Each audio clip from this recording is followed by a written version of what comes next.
Okay, so let's just go ahead.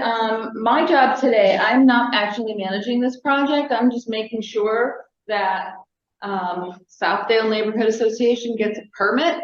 So I'm kind of walking them through the process. And so my job here today is to make sure that you, the artist, know how to create a traffic signal box. Everything else about this project is being done by the Southdale Neighborhood Association. So actually, I think, Bruce, you should start.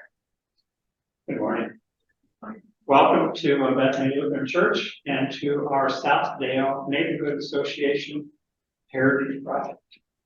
So let's introduce ourselves first. I'm Bruce Bly, and I'm a member of the church here, and I also coordinate our community garden out here. And I also am a coordinator for the Neighborhood Association.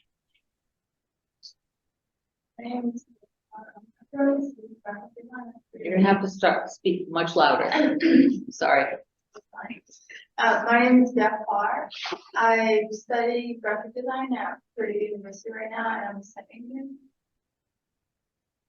I'm Scott Gary. I own Jerry Greenhouse, family-owned greenhouse on the south side. I'm Bluff Road. Rusty Albertson, I'm the director of Myanmar Outreach at St. Paul Catholic Church. I am currently working at Exodus. Can you say that louder and slower? My name is Yanyan. I am working at Exodus Village Immigration as the Youth Building Associate. Wonderful. And then I'm Julia Moore. I'm the director of public art at the Indie Arts Council. And Yan Yan and Biak don't know me. Travis and Christina know me very well. I have worked with both. And let's give it folks the chance to introduce themselves who are joining us virtually. I'll go. Christina Hollering, artist, and I'm also a professor at Harem School of Art. Travis Neal, artist and sign artist. Just all around artist. Good. All right. So we have our agenda. We have several things on our agenda. And I think the most important part is to be able to have the information that's needed by the artists. So, and what Well, are, actually, why don't you do the background of the project first? okay, And then I'll talk about the guidelines, and then you guys can talk about the engagement that you've done so far. okay. The project came about because of a contact with the individual at Indianapolis Neighborhood Resource Center.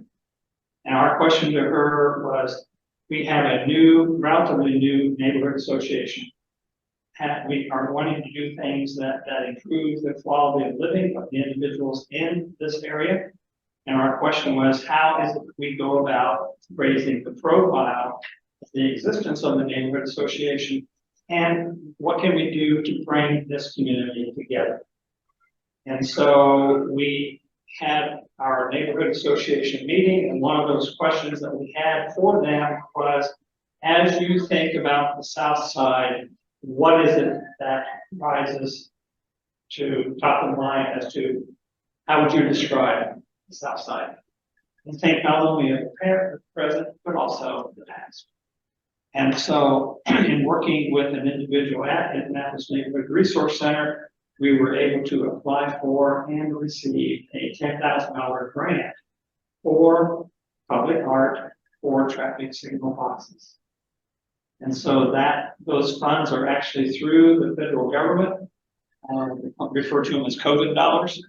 And part of we have someone who's trying to join us. Not online. Never mind. So, in working with Indianapolis Neighborhood Resource Center, part of the guidelines that we can have in our agreement comes from the requirements that they have to meet because of this federal grant. So, well, Everyone's here. everyone's here. Who's, I don't know. who's at the, sorry, we have a, So, someone rang the let me doorbell of the look at what's church. going on there, Oh, sorry. And then carry on. Okay. Do you want me to carry on? Yes, go ahead. Okay. Do you guys have enough background with this project?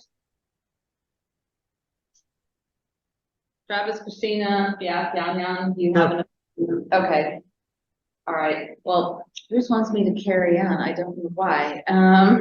But so my job is really just to talk about traffic signal boxes. And hopefully you guys can see. We'll do this. And then we'll do this. Okay. There you go. So we have been running the traffic signal box program at for the city of Indianapolis since 2015, and we've done probably 11 projects or so with 11 different neighborhoods, just making sure that you know, their needs get taken care of, using city infrastructure, and making sure that it all gets permitted. Sometimes that gets a little complicated. To find out today that most of the boxes for this project are actually owned by NDOT. Only one of them is owned by the city. I don't permit NDOT boxes. All I do is permit city boxes. But the way you do a traffic signal box is the same no matter who actually owns the box. It's just a matter of who gives the permission. So I'm going to go ahead and sort of leap into this, because if you've never done a box before, I just wanted to get a few things straight on sort of materials and design, and then you guys can get into the details of this specific project. So this is the same no matter where you're doing a box. So the first thing you're going to do is you're going to prime the box. Some artists have requested that the box be primed for them. Some artists want to do it themselves. That's okay. That's up to the individual neighborhood to decide. But just letting you know that the materials that you're using for a primer is, we prefer Kills 2 all-purpose primer or Zinsser Bullseye 123. These are both very reliable primers. They grip the paint really well, and they adhere very well to the metal of the traffic signal box. If you're using a paint system, which we'll talk about in a second, if your paint system manufacturer recommends a specific primer, whether it's from their line or from another line, use whatever your paint system manufacturer says to use, as long as that product is okay to use on a metal substrate. A lot of paints assume wood or drywall or something like that. You are painting on metal. The way primers grip to metal is a little bit different. So I'll set on primers. The second thing to think about is, what paint are you going to use? I think nobody's doing a vinyl wrap for this. We're doing a vinyl wrap? No, everyone's painting. So we're going to talk about paints and not vinyl wraps. So what you want to use is a good quality artist acrylic. Use Golden Mural paint is what I recommend. It's a really good product, but something of that quality. Don't use something that you get off the shelf in your hobby store. Use something really good and make sure it's an artist acrylic. We also have had really good luck with exterior grade latex house paints. We use, when we at the Arts Council do projects, mural projects, we use Sherwin-Williams, their Duration product, which is really good, but something of that quality. Use a name brand of your choice. You can use Sherwin-Williams, you can use Behr, you can use Benjamin Moore, just as long as it's exterior grade, and for a base, you can use either flat or satin. Don't use semi-gloss or gloss, because that's not going to stick very well. You're going to get bad results. And here's another tip. With the latex house paint, have the paint store mix your colors in advance. Figure out what your design is, figure out what colors are, go to the paint store, get their color chips, match them to your colors, and say, this is what I want. If you try to mix on site, and we've had this happen before, let's say you're doing a face and you want to do different, you want to mix with gray or green or something to get shadows. If you try to mix on site with the colors that you've ordered, that actually results in premature fading. So if you're going to do something with shading, order your shades pre-mixed. Super important. After your paint layer or layers, you're going to want to use a clear coat. Again, use the clear coat product that's recommended by your paint system manufacturer. Golden has one. If you're using Sherwin-Williams, they use a product called SureClear, which is really good. I like it. If your paint manufacturer doesn't have a clear coat in their line, or doesn't recommend a particular one, look at the Modern Masters Master Clear Supreme. It's a really good clear coat. It has UV protection built in. Just get a satin, don't get a high gloss. Again, and this is mostly not because gloss doesn't make your paints look good, but because the gloss in a traffic setting can reflect headlights and other lights around and can confuse drivers. We want to keep that surface as plain matte is okay, you know, a satin is okay, a little bit of gloss, no glossier than a satin finish. If you want to use flat, that's okay.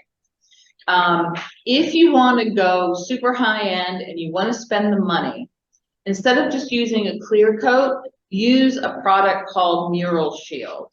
It's not a clear coat. It does the same thing. It's actually a paint consolidator.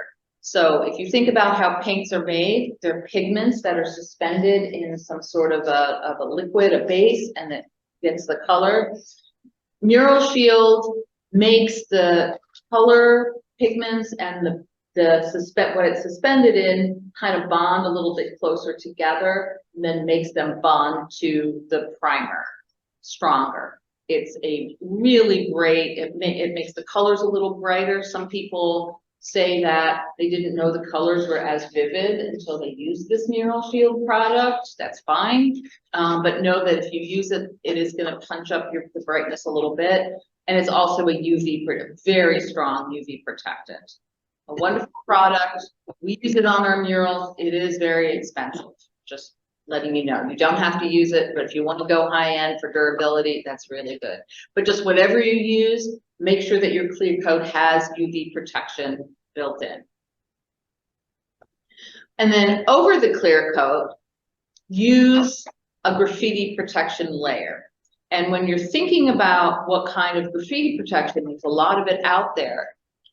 Our requirement is that you use a sacrificial product. This is something that there's two kinds. There's a so-called permanent product and a sacrificial. Sacrificial means that when something happens to it, there's some spray paint or marker or a sticker or something, when you remove the coating to remove the vandalism. And then you have to put that clear coat back on. I mean, that graffiti protection back on. It's usually really easy. You can brush it, you can roll it, you can spray it. But the main thing is, in order to get rid of the vandalism, it bonds to the clear coat, it bonds to the graffiti protection, and you have to take it off. Do not use a product that says it's a permanent coating, because they don't have that feature that kind of bonds and sticks onto the vandalism and remove it completely. If it says it's a permanent coating, that can cause some serious problems. You're going to end up losing paint. So for graffiti protection, what I use for our murals at the Arts Council, and what I strongly recommend, is the world's best graffiti coating. It is world's best for a reason. It's very, very good. And it's actually made to work with Mural Shield. So the combination of Mural Shield and then World's Best on top of that, that's what we as professionals use. This happens in programs all over the country. I recommend that system. If you can't get it, or it's a little too expensive for you, because it is expensive, I have two other products that we recommend: the Prosoco Sure Clean, and which is called SC1, and then Genesis is another brand called Graffiti Melt. Those are both really good, a little bit less expensive than World's Best. So because you're using a sacrificial product, and this is really more for the neighborhood and the community when they're thinking about maintenance, just everyday maintenance, because that sacrificial coating can be removed, you've got to think about, okay, well, what do I use to take it off? Typically, the sacrificial coating, you can melt it with just high pressure washer and hot water. It's not going to hurt the paint layer. You've already clear coated it. But if you're using, that's like if there's big areas and you don't want to sit there and wipe it off individually, it's going to take too long. High pressure hot water will take it off, will take the vandalism away, and then you have to recoat with that sacrificial coating. For smaller areas, there's 2 products that will take it off, no matter what the brand. In my program, use World's Best Graffiti Safe Wipes. Yes, I've committed to that product line because it's very good. But you can also use the Proseco Safe Strip, and that'll take it off too. If you see paint coming off, which you shouldn't if you've done a clear coat, but if you see paint coming off, stop, rethink, and start using a milder product. But they're both very safe. And then just remember, once you take that vandalism off, if you've got the sacrificial coating that you have to put back on afterwards. And again, it brushes on, it rolls on, it sprays on with a spray bottle. And if you're using a spray bottle, make sure it's something that you can throw away after. Because if you try to clean that graffiti protection, especially if you're using World's Best, if you try to rinse it with water, it becomes this gummy, messy nightmare. Just use a spray bottle that you're willing to throw away. Okay, everybody clear on materials? Question. Yes. Are the artists responsible themselves for graffiti removal? No, you guys are responsible for, I mean, they'll do maintenance, like if something is happening and the paint is coming off the box, the artists are responsible for that, and Bruce will talk about the contract and what that maintenance is. But in general, no, the community is responsible for graffiti removal. Anything else? Okay. We've actually written into the agreement. that Yes. That's part of. Not the graffiti removal, but just the maintaining of the artwork. Not graffiti removal. We'll talk about that. All right, so let's talk about design guidelines while we're here. So, when you're Have they thinking, typically been graffitied in this area? I don't know. I don't live down here. Have they been? Have you And the noticed? good part is those boxes have been there several years and there is no graffiti Yeah. right now on those boxes. That's good. Because there's one on, Bluff and Stop 11, I don't think it's been graffitied, it's been there probably 6 years, but I mean, it's a more quiet, quieter location. But in general, blank boxes get graffitied a lot more than the boxes with art, which is why we do this program, is that it helps keep these boxes from getting tagged. So it's good news that we have blank Yes. boxes. Yeah, They don't it is. have It's not graffiti. gonna it's not gonna be that Yeah. much of a problem for you, I don't think. So Um, since Linda spoke up, Yes, Sorry. on the second page after your agenda is a listing of who's here. And here under invited guests, you see Linda Adams, Marion County Cooperative Extension Service. So the other folks that are part of this project are listed on the second page. Okay. So, welcome, Linda. all right, thank you, no, that's okay. So let's talk a little bit about the design. This design is completely up to the artist, and you'll talk about, you know, Bruce and Rusty and everybody will talk about the community engagement that they've done so far, but just as far as how to treat the box. We require that you cover the entire box with imagery, even the top, even though nobody's going to see the top. It's too high. No one's going to look down on it.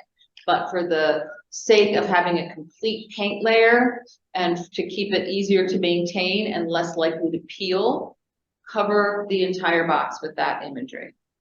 As you're painting, you'll see, and you can see the picture in the lower left corner, you can see the vents on the box. Those vents are very important. They keep the electronics inside the box cool. Make sure that you do not plug those vents. In this example, you can see that the artist has painted on top of them, which is fine. Just make sure that no paint closes off those vents. There is a lot, and you can see in this image, and I forgot to circle it, but there's a handle. This artist has chosen not to paint the handle. You can paint the handle, just leave the lock on the handle open. Don't clog it with paint. That's how the city gets into, or NDOT, whoever owns the box, gets into and out of the box in order to maintain those electronics. So make sure that that lock stays completely open, no paint. Because it's a door on that box, there's a hinge, and again, I don't know if you can see this, but you can see the hinge like right here and right here. You can paint the hinge. If you want to leave it unpainted, you can, but if you paint it, paint it very lightly. Do not slop paint on it. Oh, bless you, Travis. All right. Okay, you can just don't cake that door hinge with paint because that has to remain operable. And the final thing about this is do not paint the concrete base. And I'll show you in a minute why you do not paint the concrete base, because it does not stay painted. Okay.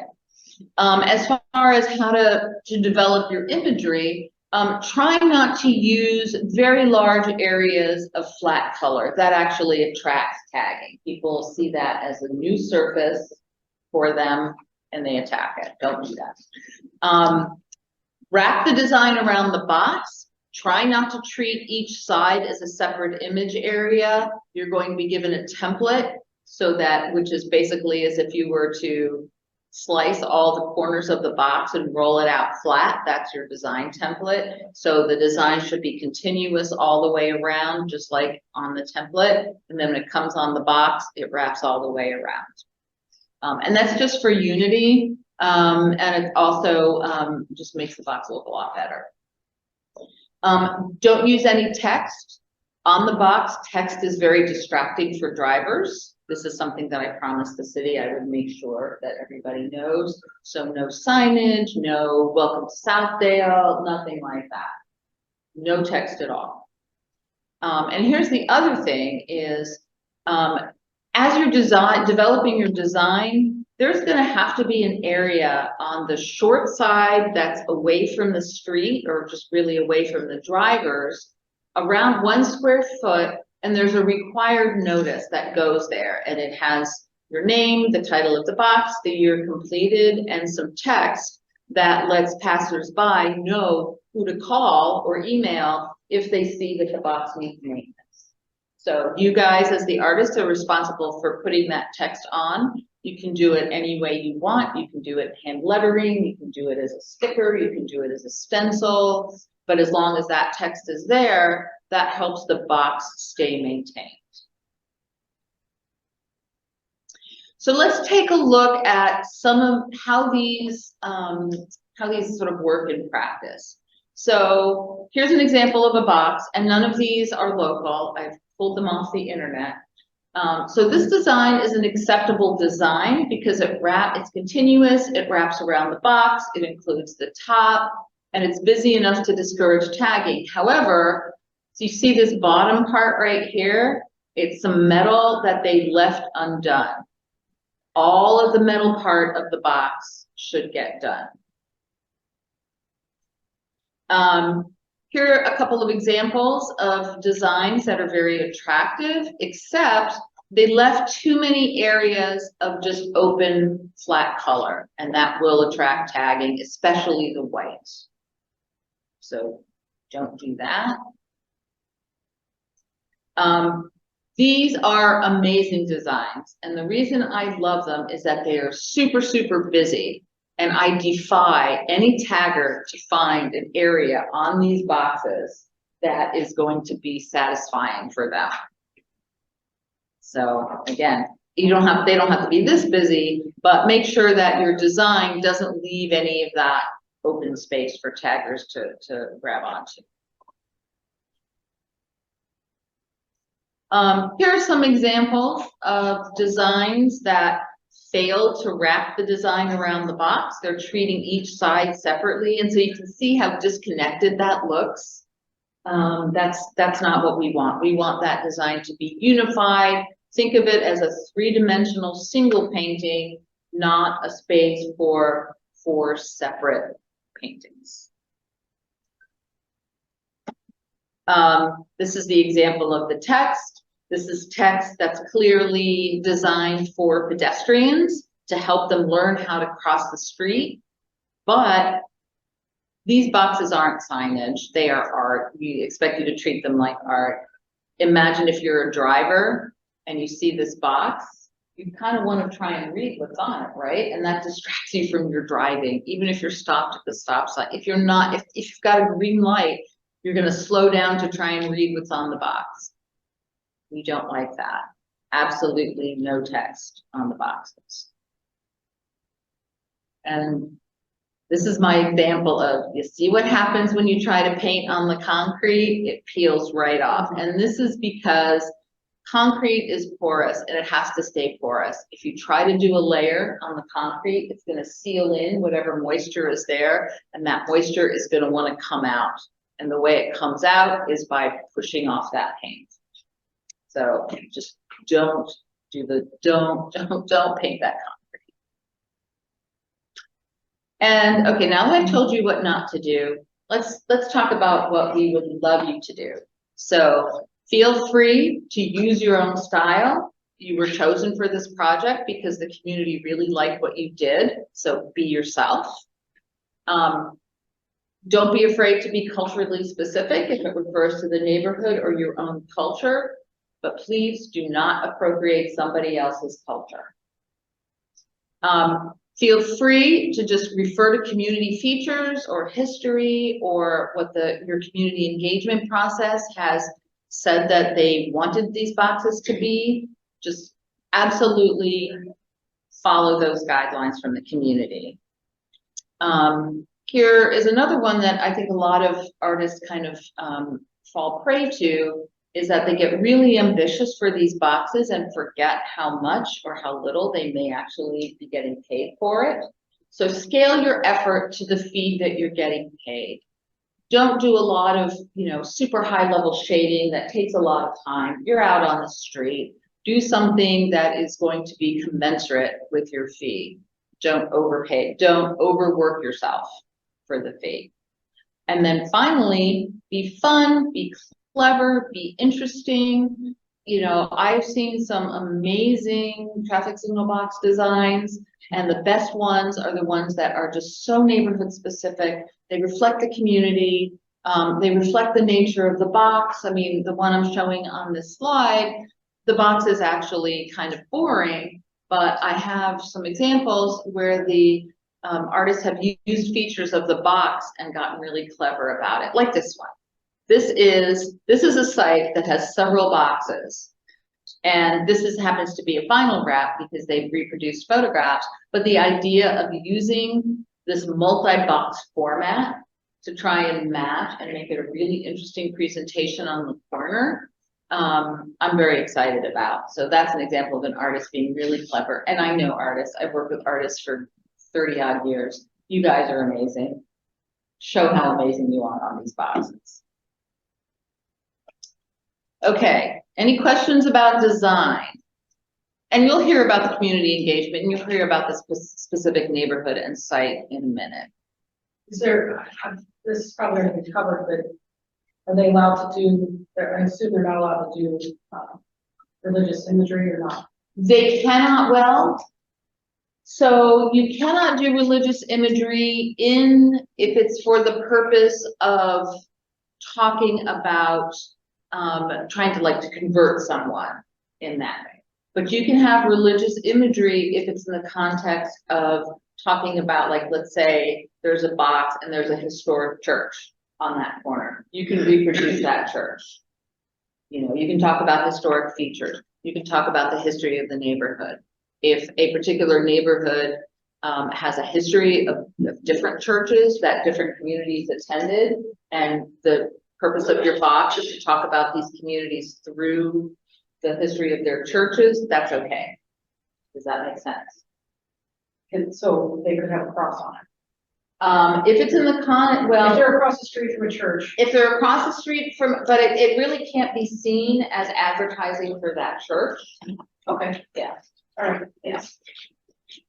I think context matters, and I'll be reviewing, and again, on behalf of the city, I'll be reviewing all the designs, and I will let the artists know if you're approaching that one. Okay, any other questions about design guidelines? Okay, well, let's talk about how to work safely on site. We don't want anybody to get hurt, and we want you to do your best work. So here are some tips that we found are very useful when you're working on site. So always wear high visibility gear when you're working. A shirt, a vest, you know, as something that, because you're working so close to traffic, people have to be able to see you. You don't have to wear a hard hat, you don't have to wear the eye protection, but high visibility clothing. And if you're just wearing, you know, and I've gotten them at Goodwill, I have like a whole wardrobe of neon green and neon yellow t-shirts that I bought at Goodwill. That's really all you need to do. Because you're working so close to the street and pedestrians are going to be very interested in what you're doing, block off your work with cones and or caution tape. Cones are cheap, caution tape is cheap. You know, artists who do this a lot, they invest in it once. Lowe's has them, it's so cheap, just get them and then just block off your work zone.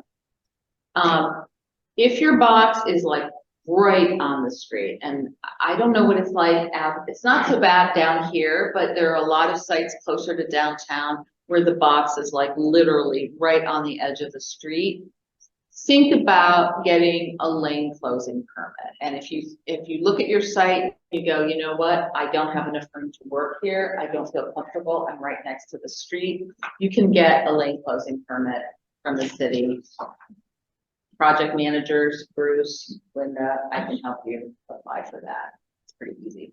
And again, if you're not close to the street, but you feel you're right on top of a sidewalk and you've noticed that there are a lot of people walking back and forth and crossing the street, you might also think about a sidewalk closing permit. So that's not the artist's job to apply for that, that's the project manager's job.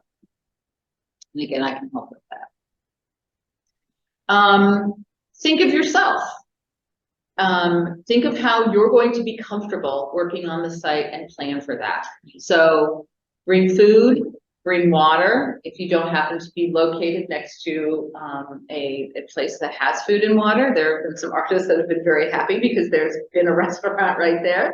But think of your own needs, bring a cooler, bring water, bring a seat or a stool so you can sit down. It gets really exhausting to stand on concrete all day long. You will need a ladder to work on top of the box or a step stool or something like that, so be sure to bring that. If you're working in the spring or the summer, it gets super hot. I mean, so hot, and then the heat radiates up from the street and the sidewalk. Just plan for that. Bring something that keeps you cool, like a cooling scarf, you know, an ice pack, something. Bring an umbrella. If you have the space, bring a pop-up tent so that you can actually put it on over your work area, just because you're going to need that shade. And then don't be a hero. A lot of people want to blast through this as quickly as possible. Take your breaks. Don't exhaust yourself. Just take care of yourself first. And then, speaking of taking care of yourself, restrooms. Know where the nearest restroom is and get permission to use it. And again, if you're working next to a church, I'm sure the church will let you do it. Find out the open hours, and just make sure they know who you are, what you're doing, and come back and forth to get those restrooms. And again, your project managers, who's mostly Bruce, will help you with that permission. You might think about ear protection. It can be very noisy when you're working next to a street. It may also, depending on how busy that street is, you may get a lot of exhaust fumes, so you may want to wear a respirator or a mask or something. Again, protect yourself. Some people bring their dogs because they bring their dogs everywhere. I would say for this particular project, because it's so close to a street, leave your dog at home. It's not fun for them, and it's also very distracting for you because you've got to walk them and you've got to deal with them being scared. Just leave your dog at home. If you're planning to use aerosol paints, which are okay, you can use aerosols if you want, but work safely. If you use them, you probably already know this, but wear a respirator and make sure you protect the surrounding area, including the concrete base, but also the surrounding sidewalk or grass from any overspray. You're going to have some paint and solvent waste. Plan to remove it. Don't dump it in the sewer. This is a big deal. And then, of course, bring your own trash bag and figure out where you're gonna dump it when you take your trash away from the site. That's the end of what I have to say. It's all very generic. These are all just for any traffic signal box project. These are gonna be the same. Does anybody have any questions? I understand this is being taped. This is being recorded, yes. How do the artists get access to? I will send it to you. I will send a link to you. You'll send it to me and I'll send Yes. it to the artists. Yep. So we've covered a lot of material here. There's material on slides that I'm sure you did not have a chance to understand all the details. Right, and then I That's can one- give you a copy of this presentation too, which Bruce can send to you. It'll be a PDF document, very easy, yeah. Do the artists need to have the permits on site when they're painting?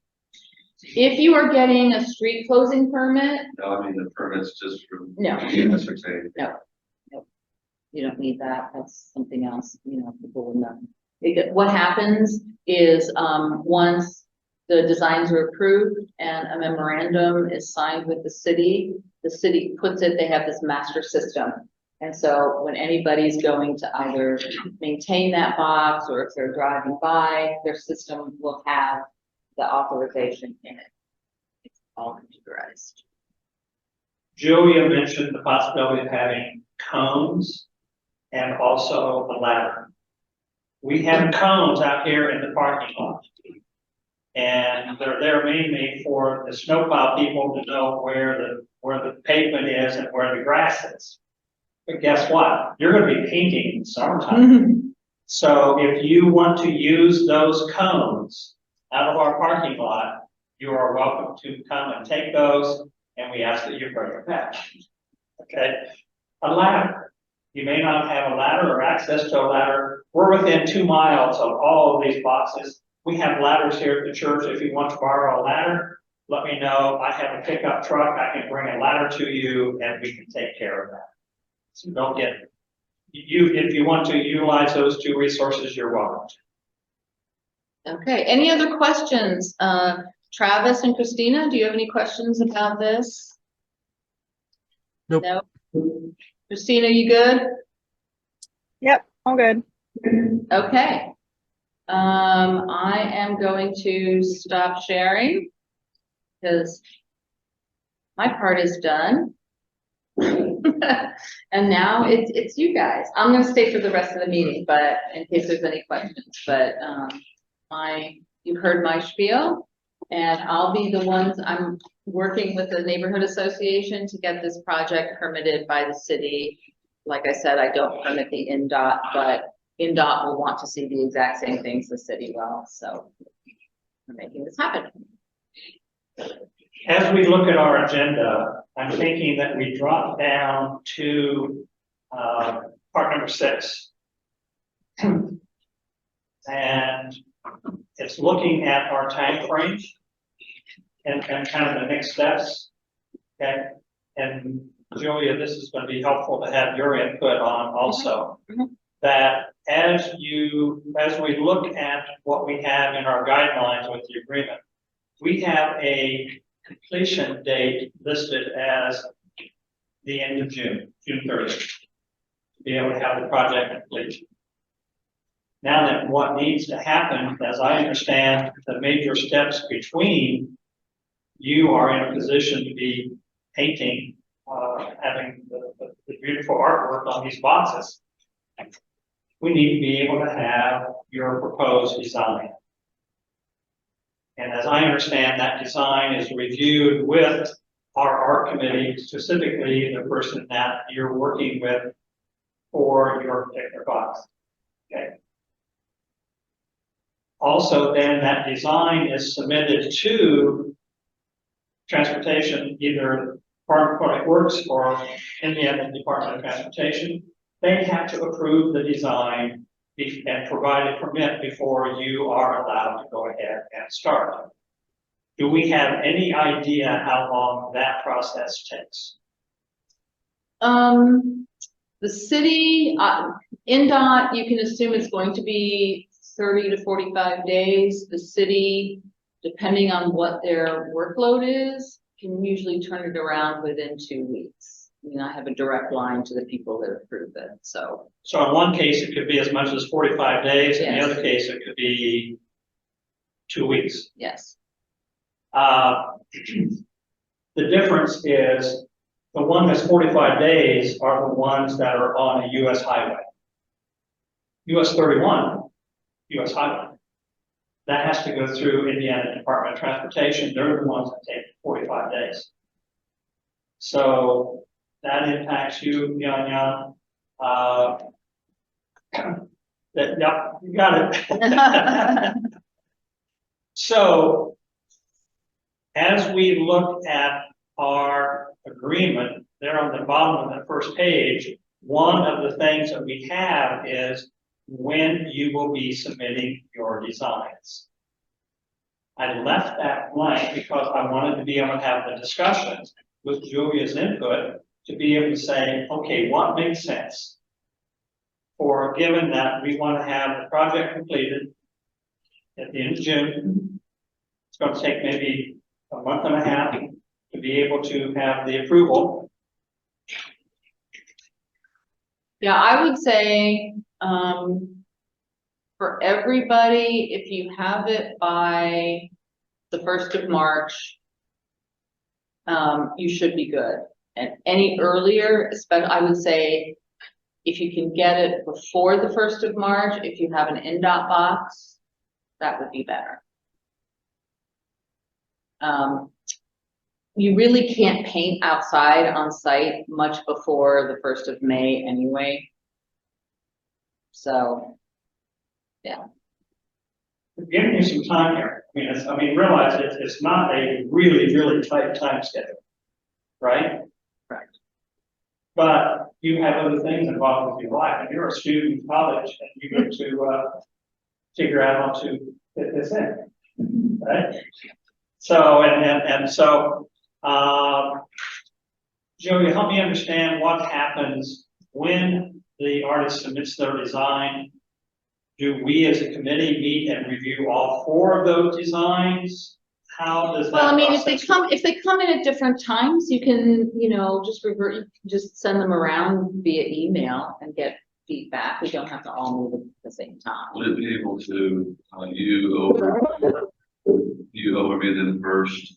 Yeah, I can do that. Yeah, I can look at them first. If I see anything that, like, for example, too many areas of flat color that I think will be attractive to tagging, I can point those out. But really, as long as you follow the guidelines that I've just gone over, I don't think you'll have any technical issues. It's just a matter of these guys seeing the design and seeing if it meets the community needs. So what I hear Julie saying is having March 1st as a date to be able to have the artwork design available, presented. Yeah, and any earlier, the faster. I mean, the city, which one is the city one? Well, the city one's over Bluff Road and Yeah. Kepler, Okay, and I think that's the only one. I think. yeah, that's the only one. That's the The only other is on, US is on, Yeah, the other 3, Thompson Road, East Street, Meridian, those are highways. yeah. So technically, Christina, you can even wait until April 1st if you want. I can get that done super fast. What Julia has warned me about is give a date and they'll work on it a few days before that. But I hope that's not your case. That's just a general statement, right? Yeah. Let's still keep it at March 1st Okay, that's fine. and have it for everyone. Yep. that's fine. Christina and Travis, are you comfortable with March 1st? Definitely. Yes, that works. Okay, good. What's the mechanism you want them to submit that to you? Email is fine. Or you can submit it to Bruce. Bruce will email it to me. It doesn't matter. So the design really needs to have, it's in color. Yes. And I will send a template to Bruce and he can send it to all of you. And it's better, the template looks like, you know, kind of a segmented, you know, a long segment with a little flap at the top, which is the top, which looks like if you sliced at one end and rolled it out and then cut out the top. It's really easy. That's probably the most efficient way to get that design to us, because it shows how it wraps around the box, where the long sides are, where the short sides are, and which side is the one with the vent and the handle. So I'll send a template, and then everybody can put their design on that. So, for Christina and Travis, on the front page of the artist agreement, at the bottom of the front page, it says the artwork information. And I believe this is the kind of information that needs to be submitted along with the design. So that would be the narrative description, the title of the artwork, the material and the finishes, and then your detailed timeline. Okay. Julia, would it help? I mean, when making out my agenda, what I put a line there was that as the artist has the design, does it make sense for us to have a face-to-face meeting? It's up to you. I mean, at this point, if we don't need to be actually on the site and looking at the box to make that decision, we can do it. We can route it by email, or we can even do a virtual meeting. That's okay. What, for everyone sitting on the table, what do we prefer as a way to review those designs? Would you like to have a face-to-face meeting with the artist? We were doing everyone's Email me, but I'm fine with email. Okay, yeah. Because it's gonna get to the point, I'm getting so busy with my Saturday. Email, yeah. The more people can make this happen on their own timeline, as long as we know the deadline that it has to happen by, that's fine. We're just reviewing those, like I'm just reviewing the odds, right? I'm not reviewing everyone else's, correct? Or are we? That's up to you. I don't have, whatever you guys want to do. I would just assume it would be a lot more efficient if we're just reviewing our own. Yeah. Okay. So what it amounts to is that we have, Scott will be involved with Travis and Christina. Okay. Pastor Hooray will be working He's not here. with, yeah. And then you two. So that's kind of the beauty of having individuals. I mean, I can just look at the under, bring me a copy of what we're working on. Yeah. I'm sure that, I don't know if the others could not, how to read this. Okay. Is there anything else that we kind of need to be talking about with that time frame and kind of how it's going to work? So what I hear is saying is that we have March 1st as the target date for all the designs to be submitted. They will be submitted specifically first to Julia, so that she has a chance to say, okay, does this make sense?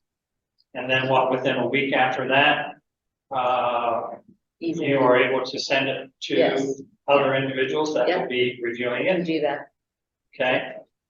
And then if we need to have a discussion of that design with the artist, we're probably looking at a virtual meeting or a Zoom meeting or something. Yeah. So it makes sense on number 2, either the two choices have to be the same as when they turned in the design, or should they wait for all that other on number 2 until they get back approval that their design is good? It doesn't matter. I mean, it depends on whether the design needs changing.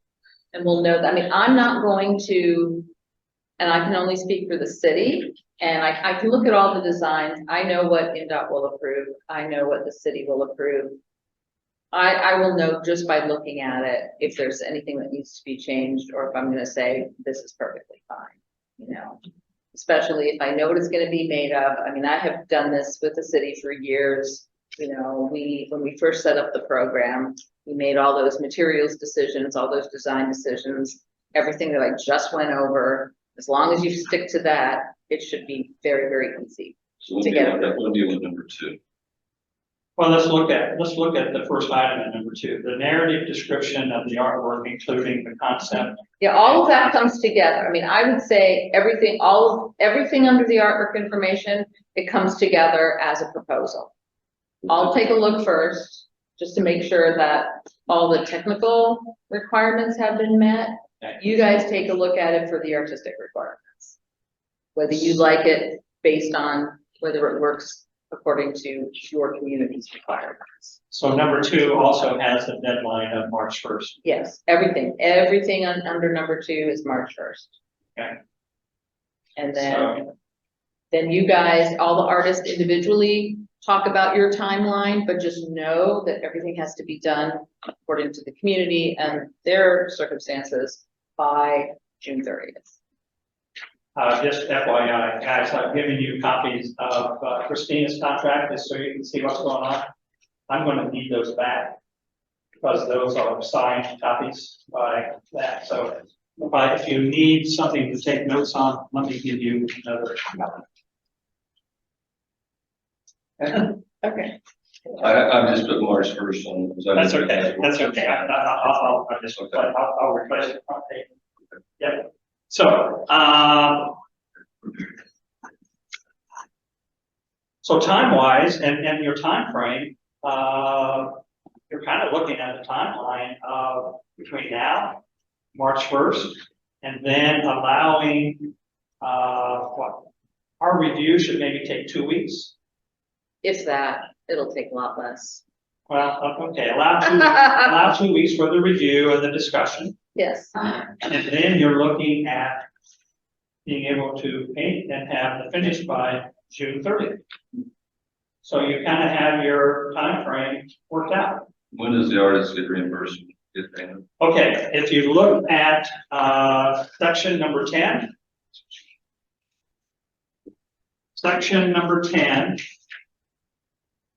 What that says is that there's going to be 3 installments for the payments. And the first installment is within 20 days after these agreements are signed.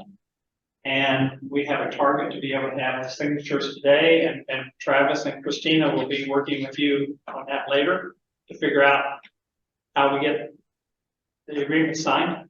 But we wanted to also spend time this morning talking about the agreement a little bit, have you be comfortable with it. So the first payment comes within 20 days after that, this contract is signed, so you're being paid for doing the designs. And then the next payment is 40% of the total, and that comes within 20 days after the permit is issued by NDOT. And then the final 40% is at completion of the project. Yes, talk about the maintenance payment. Is that the news? Okay. We touch on the maintenance. Here's how I understand the agreement is written. This is section 7. We have, okay, but I'm going to use 2 words here. One is maintenance, the other is repairs. Okay. From the standpoint of what the agreement also includes is saying that there is a 1-year warranty on the artwork.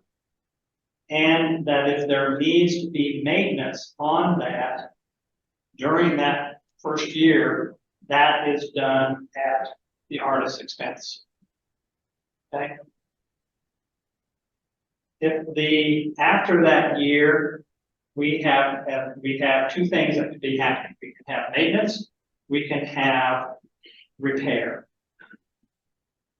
In my agreement with Indianapolis Neighborhood Resource Center, I allocated $1,050 to be able to provide to the artist to compensate you for doing either maintenance or repair after year 1 or if something happens.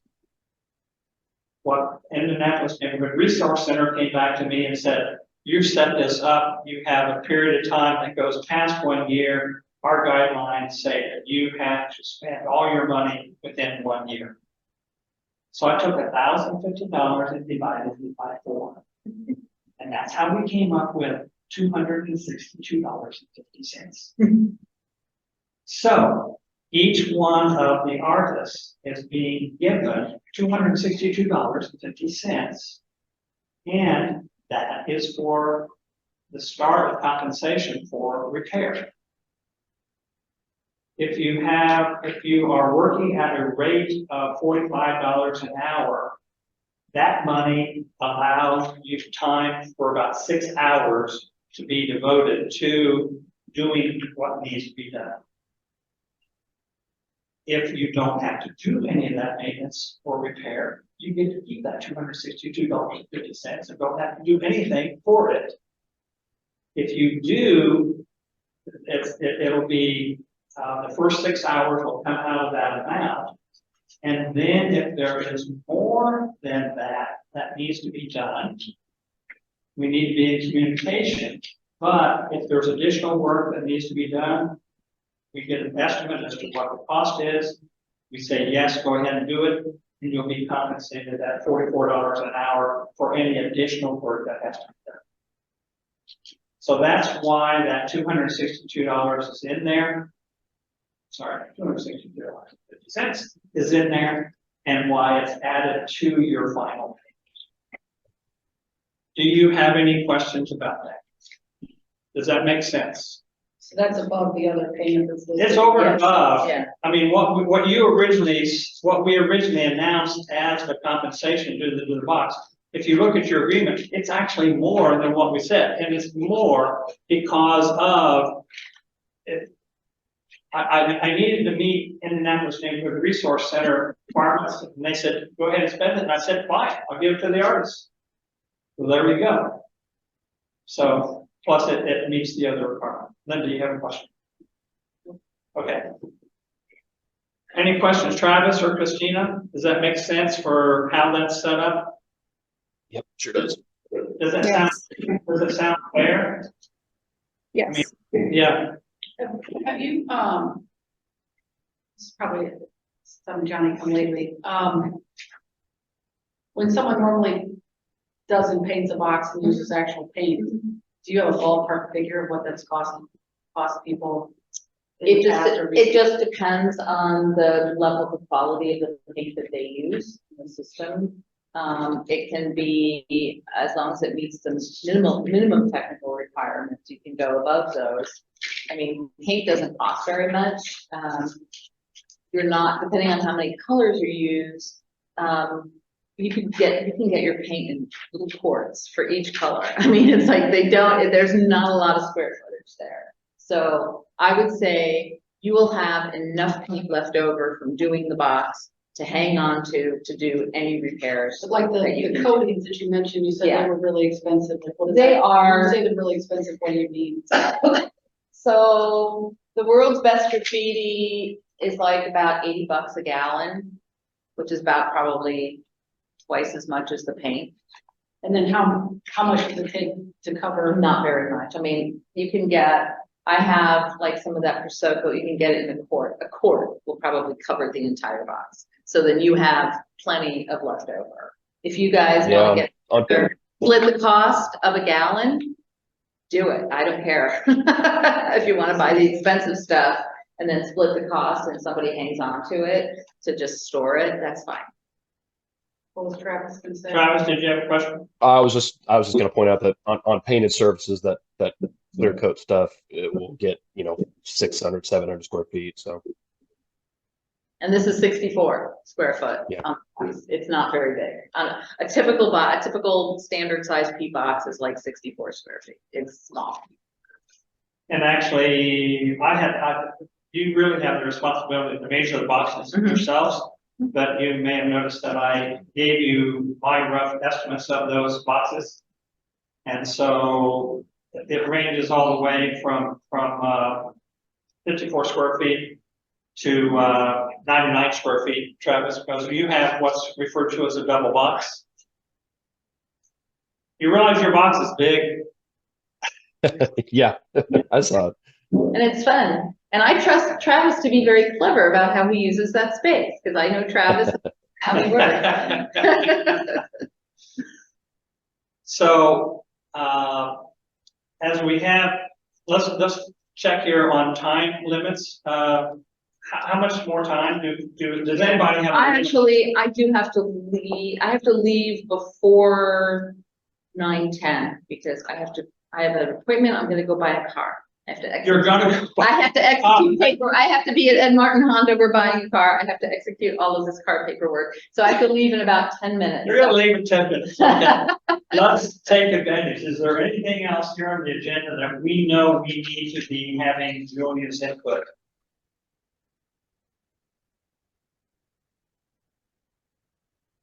Okay. No? All Okay. right, Okay, well, let's- so here's what I'm going to do.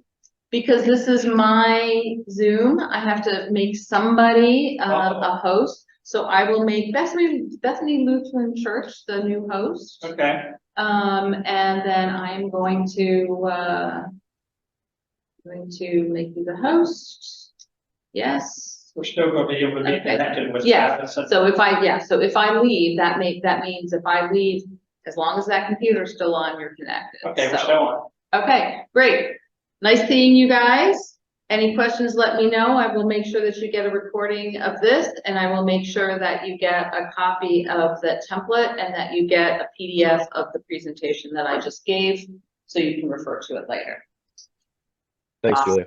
All those products you can just look up online. They're easy to find. Okay, bye There everyone. is one thing Oh. that there is a possibility of us needing to be able to have Julia's comments. On the agenda, we have the discussion of the artist commissioning agreement. 95% of this agreement comes from the model agreement from Indie Arts Council and Julia. And I apologize for getting the agreement to you, late where you were looking at it last night. Have you had a chance to look at the agreement? And if so, do you have any questions, particularly questions that we need to be asking Julia? Have you had a chance to read through the agreement? Christine and Travis? Yes, I've read it, yeah. Yeah, Have you guys done this before? Is this pretty standard? Yep. Yeah. they both have experience with my agreement before. So they had the opportunity to ask questions. So it's really just Dion and Biak that may not have experience with this. Okay. If you guys had a chance to read the agreement. Is there anything in there? And please, if there is a question, a doubt, confusion, please ask. Yeah. Julia, and she knows what's going on. So that's why I wanted to touch on this before Yeah. Julia goes away. Yeah. So anything, and so just, if you guys have never had a commissioning contract like this before, just know that we have protected both your copyrights and your moral rights to the artwork. So the only thing, so you keep your copyright to your artwork forever. You can make prints of it, you can do whatever you want with it, that it is your work and it stays with you. There is something called the Visual Artists' Rights Act, which gives you certain moral rights to the artwork.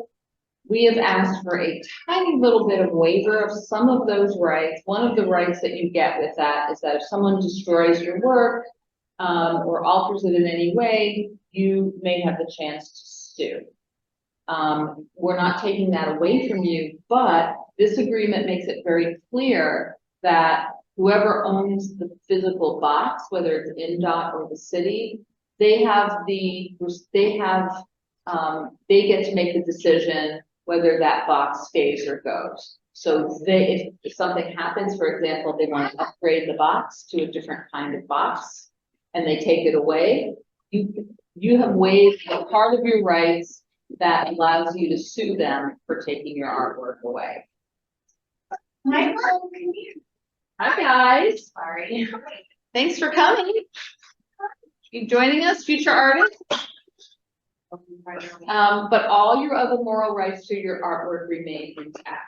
I just had to do that tiny little waiver because none of us here have physical or ownership control of the actual box that you're putting in. So take a look at that. If you have any questions about those, let me know. There is a citation. Copyright law is weird. Moral rights law is weird, but this is a very standard agreement that is in the public art industry, which I have worked in for almost 30 years. So, Travis and Christina, are you comfortable in signing the agreement?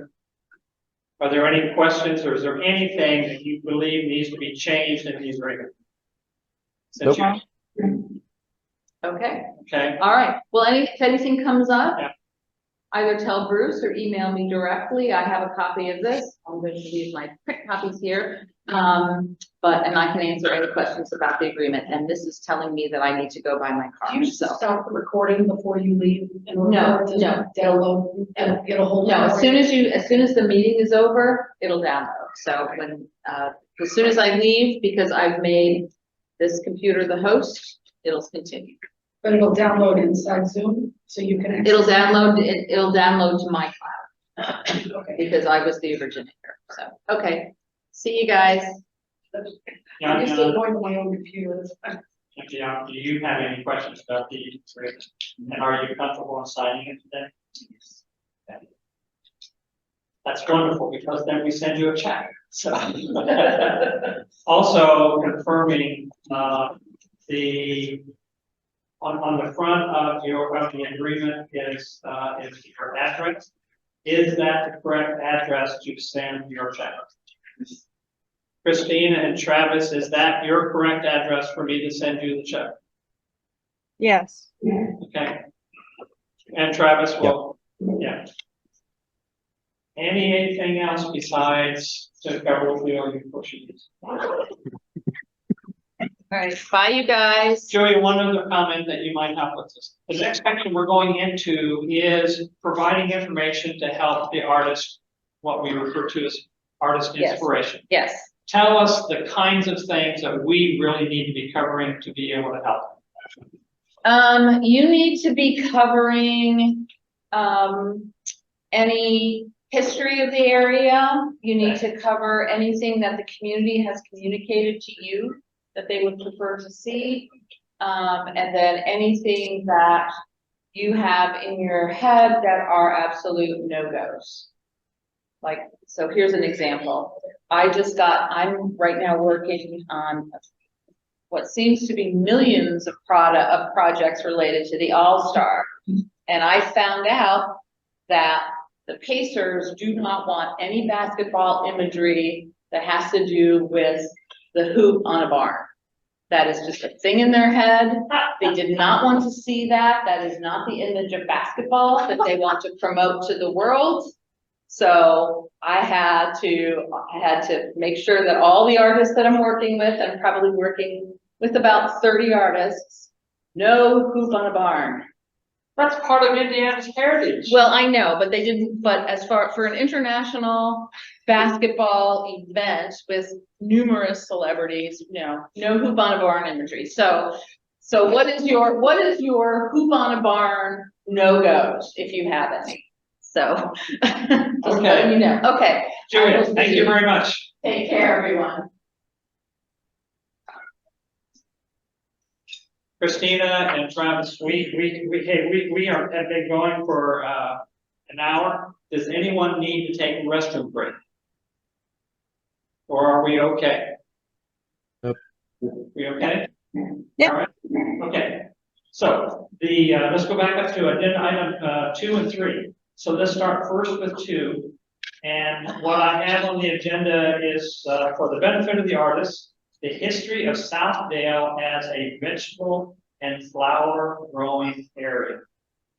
So as a brief introduction as to how we got to this point, we here in Southdale, as we came together as a neighborhood association, said, what is it that you really believe that makes the South Side important and distinctive? And part of what they said was the history of this area being a vegetable and flower growing area. So all of a sudden, as we think, Christina and Travis, what is it that we're trying to capture? all of a sudden, it's the sort of thing that we think about food, we think about flowers and beauty. And as I all of a sudden thought about this, what came to mind was we don't understand how important something is until we don't have it. And you think about a situation where all of a sudden an individual does not have food or sufficient food. And because it is one of the things that, I mean, food and shelter are two basic needs, right? And when we think about where we have come from as a nation, at one time, we were basically, you know what, 60, 70% of the folks were on the farm producing food. And then this nation evolved and got to the point where you had individuals on the farm or ranches producing food, and then individuals living in the city. As we think about what happened with the South Side was settled by German families, and this was a very fertile land area, and this area became the breadbasket in terms of vegetables and flowers for the entire central Indiana. And part of what we have to draw on from this history are some things there have been some displays down at the Indiana Historical Society. And we also have individuals that are, and some families that are still involved with their family heritage is working with this. And this is part of the reason it gives me the chance to introduce Scott with being now with Gary's greenhouse, because it was his father who started that greenhouse, and his father was with one Actually, of those. my grandfather. Is your grandfather? Third generation. So let me turn to Scott and have that. I do have some printed material and some emails that are some things that I can scan and send to Travis and Christina. But let me turn to Scott and let him provide a little bit of background and history. Okay, my grandfather, he came down from Michigan when he was young and worked for a German family that already had greenhouses. And then after the war in 1947, he bought one on Bluff Road, an established greenhouse already. And that's how we started. He grew hothouse tomatoes, lettuce, that sort of thing. And then my dad switched over in the 1970s to flowers, bedding plants, hanging baskets, that sort of thing. And in the 70s is about when the produce was tailing off. So the people that didn't switch over, you know, they're gone. Yeah, there's just a few of us left. But Bluff Road, if you're not familiar, it was greenhouse on both sides of the street for probably 2+ miles. I mean, probably 20+ families. And recently, the area got put on the National Register of Historic Places. I can provide you a link and it'll tell you a lot of the history.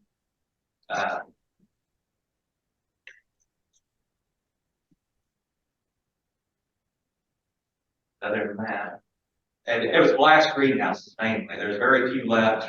I've got a few structures from the 1940s. I've got some cast iron parts from 1890s that we still use. So we're like one of the last old school greenhouses left. We do have modern structures. Most of the glass is gone in all the greenhouses that are left. It's all plastic, just because of the main. Scott, you have prepared a document that's like 5 or 6 pages. Yes, it's part of the National Register of Historic Places. They're right up for it. So. Okay, so It tells Christina, about a lot of the things. Christina and Travis, that 6-page document that Scott has, he will email that to you, so you have it. And then I will scan some information, and the information I have is from Joellen Myers Sharp. And Joellen continues to be active in the the landscape, the gardening area that she is actually known as the Hoosier Gardener, has, and does speaking engagements as well as, works in a facility that is selling flowers. But Joellen has written a 10-page article called "The Only Thing I Ever Wanted to Do," and it talks about the German growers of Indianapolis.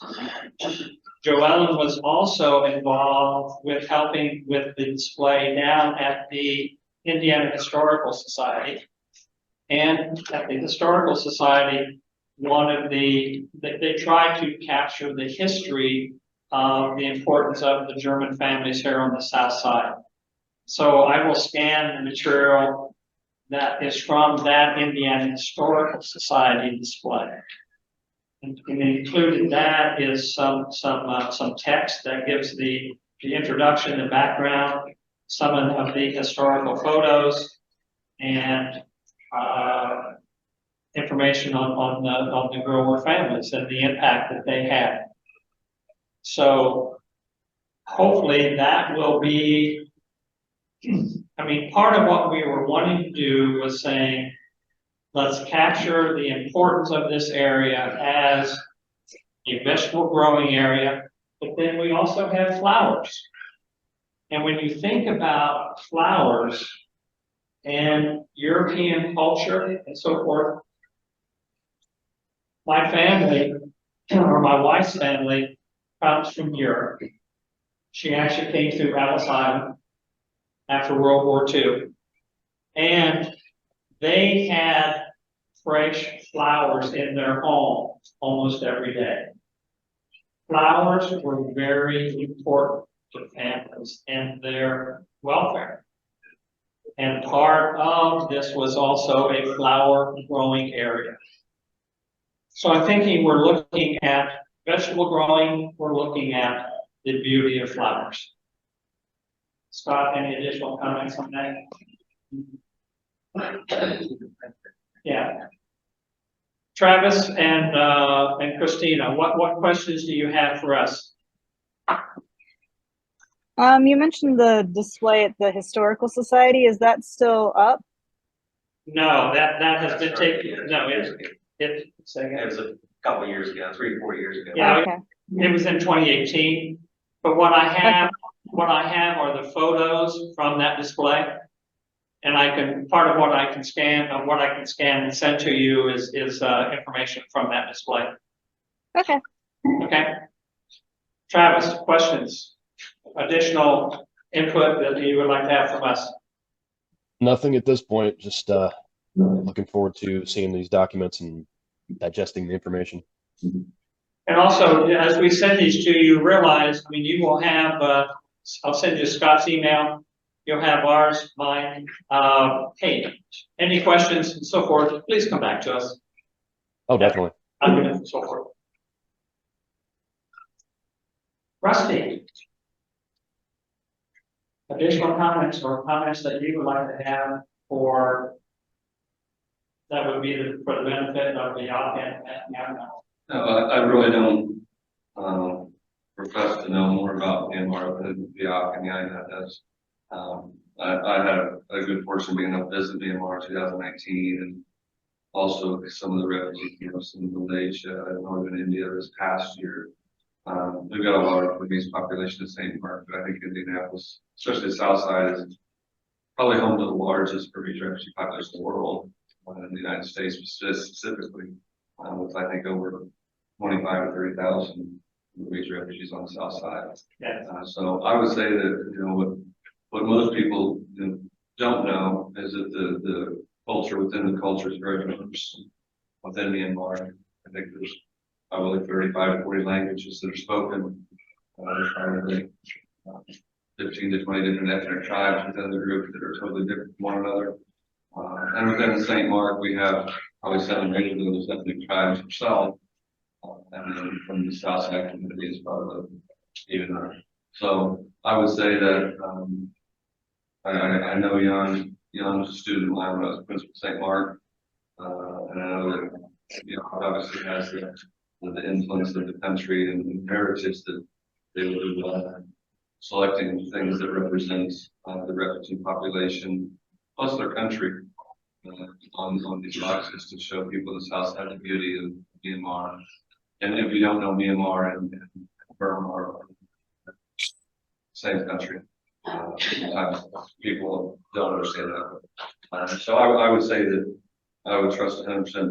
The one thing I think that, you know, a lot of people that aren't so aware, there's a huge civil war going on in Myanmar right now with a military coup, where a lot of different of the ethnic armies are either fighting individually, the military, or banding together.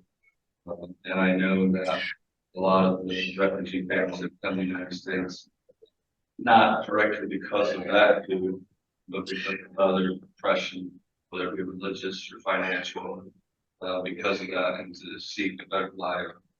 Many of them have bought homes, many of them have American citizens, many of them have had businesses in our community. So I'm just looking forward to both of them to be able to express their talents and their knowledge of their country to others to see.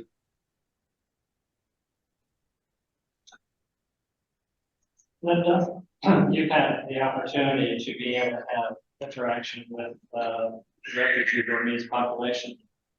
And one of the things that you had identified or located was bought fabric that was different designs. Yeah, yeah, as best I can tell, and of course they know better than I, that they're, for me, I often see the use of the different tapestries, and I believe that they have a, you know, like a connection. Each different group kind of has one that they prefer. I find the tapestries especially appealing, you know, variety of colors.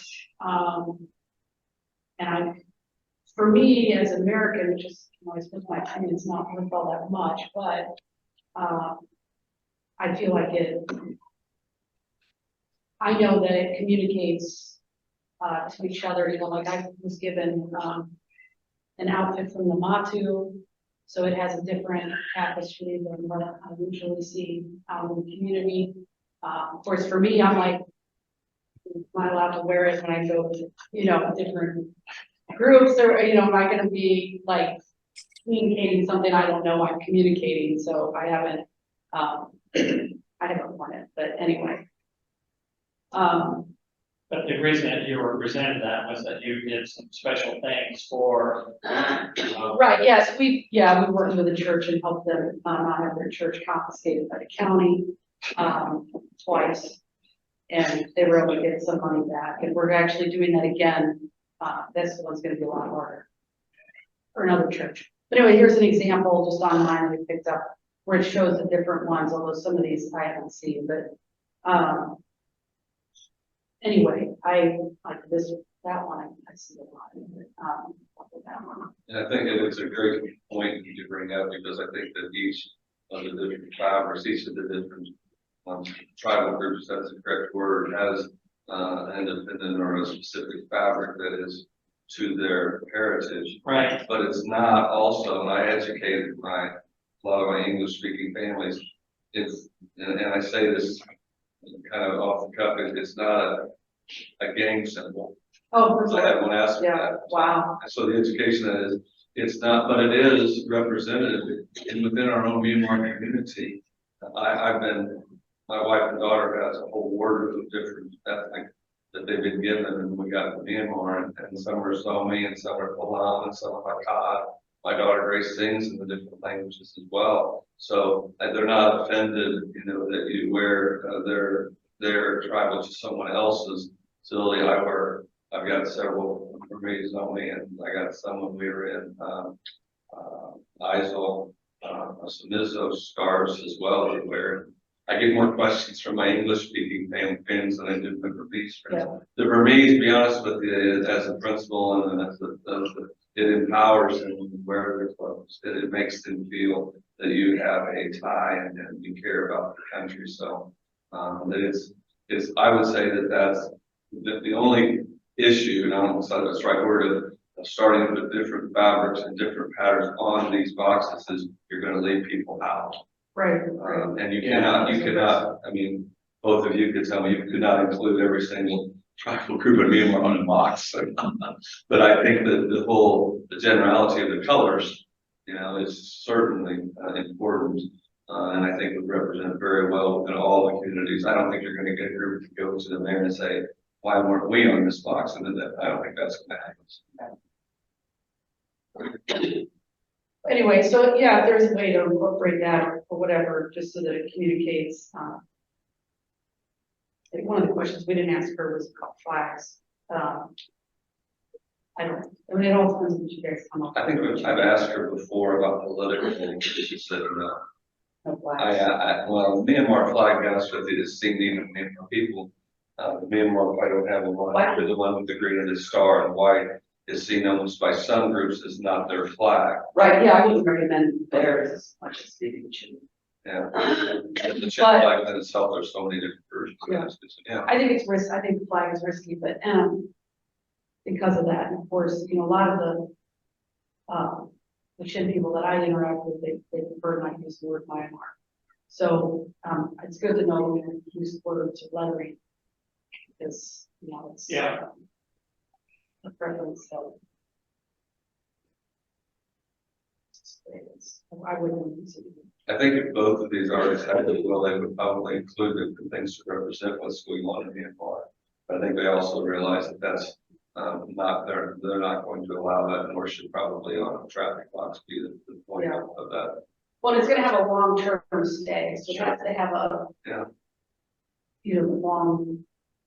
It's there for the long game, so. I think the challenge will be for both of you, it would be to represent not only your home country, but to the refugee population here on what it looks like.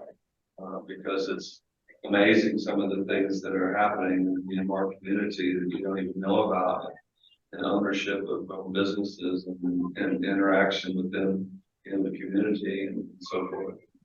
I think that goes a long way in pulling groups together. Sport. Absolutely. Yeah. Absolutely. I coached our CYO soccer team at St. Mark, and we were only really good until I increased my Burmese population by a lot. Well, we were at Barnabas and we played them once and it was not pretty. Yeah. For us. Yeah. It was pretty demoralizing. Ours generally CYO is kind of casual in the soccer department, not in football, but in soccer is casual. All right, so I suppose, do you have another area that? No, I let me turn Got the to. kiddos cutting through.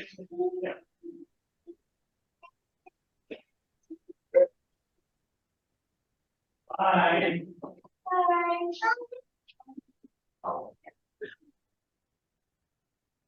Questions do you have? It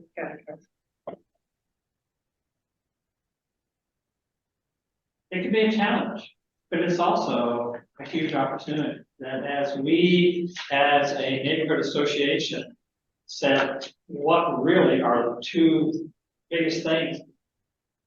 The heritage with this big vegetable and flower growing area and the importance of the refugee Burmese population were the two things that really said, this is defining the South Side. And it's really, we appreciate as a community, appreciate that opportunity for not only the Burmese population, but for the heritage of the South Side, because my grandmother used to live over on Harding Street, had 3 greenhouses of her own back in the 50s and 60s. So I know that population, and you look at the Burmese plight here, and you look at the German and the Polish, and then the turn of the century, a lot of the same issues that they had, they're having now. Yeah, so it's kind of neat that you chose those two things to start a conversation with people. Well, and it's mixed too. They've introduced me to new plant products, absolutely. Is it your greenhouses that someone's rent, are you the one that's providing greenhouse space to grow? I used to, yeah, we used to do a lot of that, yeah. Okay, but you're not any, I used I'm to looking rent. for whoever's doing that. Yeah, I used to rent space. Okay, but you're not any. Yeah, I haven't done it for a couple of years. They But I actually, do start, you know, I know syntax, sour leaf, and all that stuff, I sell all that stuff. actually, one of the Burmese, our Burmese families that went in with a couple other and have bought land in southern Indiana and are starting to farm some of the native foods that the climate will allow them to do here, which is great. Great, I'd love to see that. So, are you currently growing there, I mean, will you grow? Oh, yeah, It starts this year? Yeah, I'll have And then do syntax. you provide it to the local stores or where does it go? We just sell to individuals mainly. Now, people that own the stores, they will come buy, you know, 20 flats or whatever, so they'll resell it. Okay, But I don't intentionally do that, I just sell it to the public. First come, first served. okay. Yeah. Good to know. One of the things that I have to know, remembered. Julia mentioned to me that before I can send you a check, I need a signed W-9. So, Do they have a copy of those? How would they have, The artist. how would they have a W-9? I don't know. Should we have asked Julia before she left? I don't know, have you guys done that before? The W-9, It sounds like you guys have done it before. tell us about the W-9. Christina, Travis? It's just a tax form that you can get, You probably you can get it online. I already have one filled out, so I can just email it to you. Okay, You can go online and get it. so you go online and get the form. I think it asks for an address, it asks for, it's a tax ID. Okay. Another thing I'd like to touch on is that at one point in our budget, we had set aside money to be able to buy space in the South Side newspapers announcing this project and potentially even having an ad to be able to say what is happening with this project. As I reviewed that with Julia, she said, you know what? I think you don't need to be allocating money to go to those newspapers. That if you work with the artists can go ahead and be providing information and publicity about what they're doing. So now then all of a sudden it's like, okay, how do we coordinate this to be able to potentially, I mean, we know the folks in both of the South Side Voice and also the South Side Times. And one of the things that, I don't know, then how do you think we should proceed with maybe having contact and let them know this is going on? Yeah, I would definitely, we should contact Nicole, the Southside Times in particular, Southside Voice a little different, but, I would think that she's definitely gonna want to, create either a front page article on the issue and perhaps highlight, the artists that live on the South Side, particularly, because that's who they like to highlight in that, but either she may want to take some photos while we're working on it, to create, you know, her story. And she tends to work, you know, we're doing a story like that, we're working 4 to 5 weeks in advance, where she's Right. writing the content of the story. In the past, I've been able to provide her with what looks like a press release, which I write in basically article form. And then she's able to take that and run with it. But I mean, we can talk about that as we, I think when we get to the implication of this is we get to the stage where you're actually painting the boxes. I'm thinking that we want to work with you to be able to we can have contact with the Southside papers and have them be running the story on this.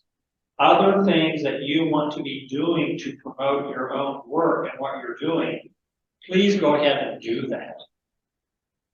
Okay? Christina and Travis from. I can tell that she is not. Travis, where are you from? All right, which side of town do you live on, Travis? I live in Broad Ripple now, but I was born and raised in Beech Grove. Oh, okay. That helps, that helps. Travis, I live in Beach Grove.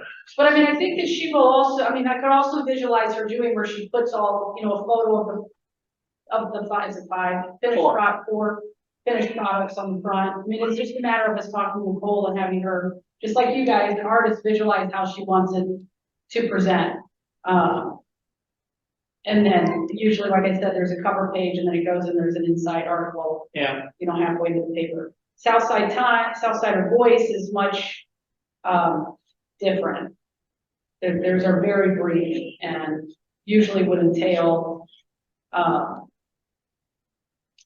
we have to figure that one out. well, but okay, the editor there is Al Stilley. I have a good working relationship with him. And I think this is also Yeah, we just ask potential him what he wants. for another, Because I think this is big. I mean, I think this is a front page article on this. it's gonna be, it's really neat. What are your thoughts, the artist, what are your thoughts on how we have publicity and information to the community on this? Travis, Christina? I typically just post all over my social media. Yeah, I post on social media, and then Heron School of Art also, they will highlight faculty members or alumni that are working in the community. And I know the Indie Arts Council will also put things out about it.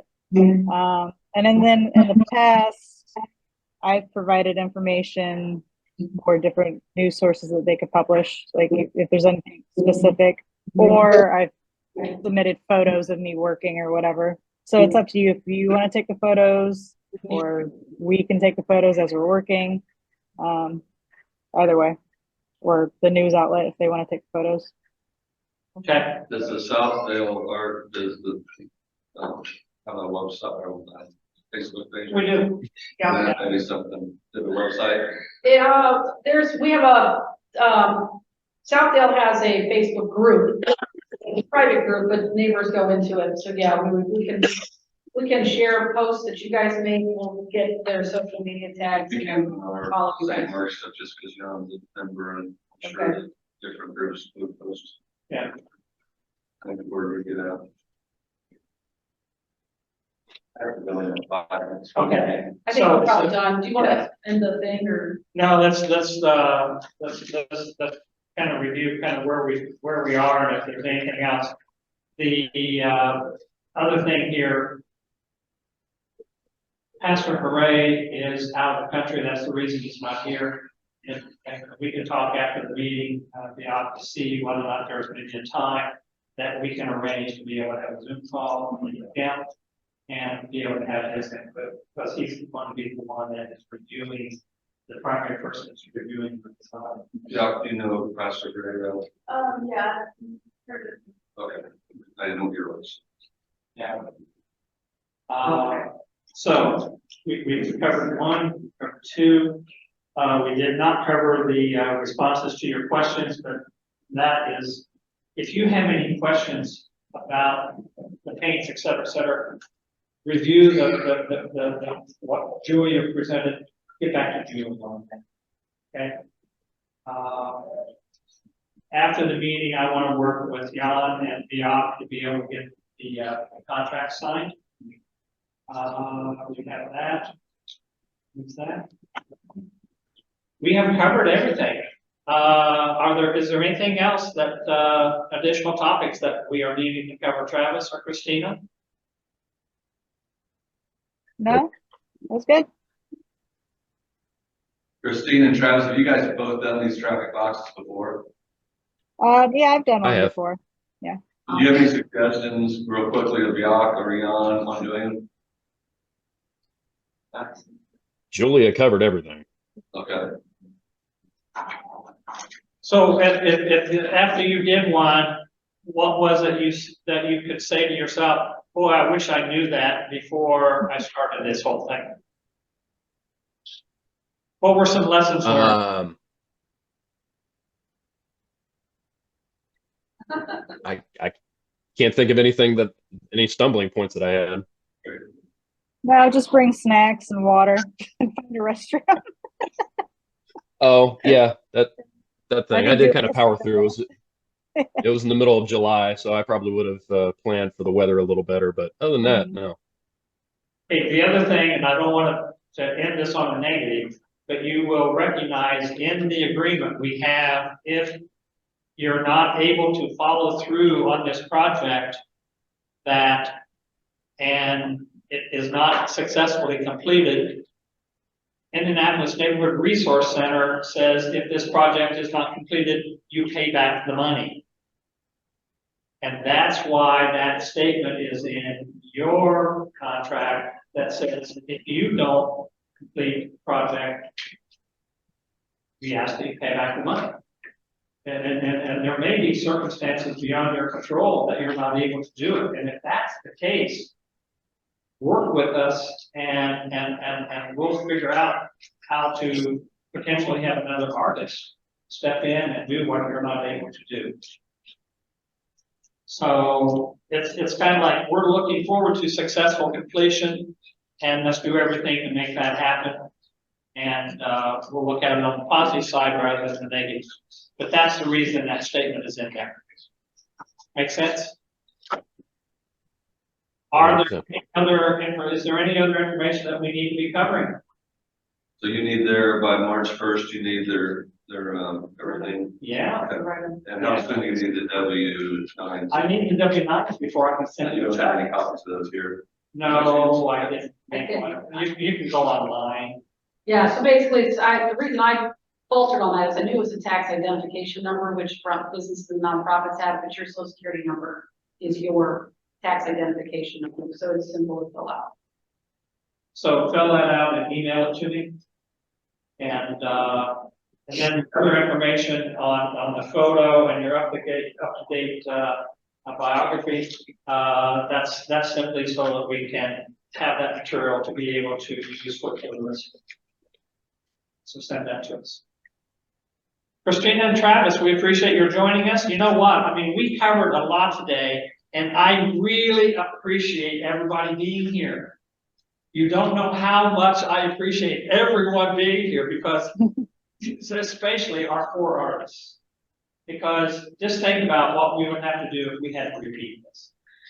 Okay, I'm not sure it's possible, but I thank you for joining us virtually. Thank you for being here in person, and we're looking forward to an exciting heritage project.